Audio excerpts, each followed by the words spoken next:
ఏమయ్యా 2 రోజుల నుంచి కూర్చున్నది కూర్చున్నట్టే ఉన్నావు, ఇక్కడ బువ్వ కూడా తినట్లేదు. రాయ్యా ఇక్కడ తిండు.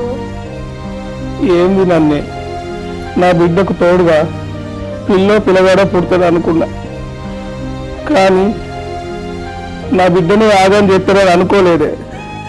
ఎందుకు ఈ కడుపు దేవుడు ఇచ్చిండు, ఎందుకు మనల్ని ఇబ్బంది పెడతాడు? ఇదంతా ఏంది? ఆ లొల్లేంది? మనకు ఈ గతి ఏంది? ఏంది దేవుడా?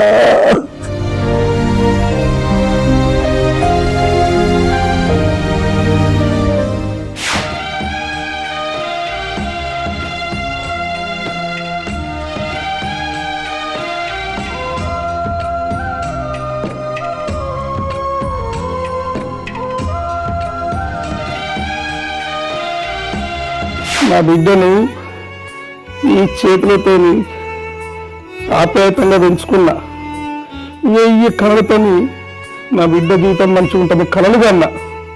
కానీ ఆ దేవుడు నా బిడ్డ జీవితం గిట్లా రాస్తాడని నేను అనుకోలేదు. నేను ఎప్పుడు నా బిడ్డ జీవితం గిట్లా అవుతుంది అనుకోలేదు.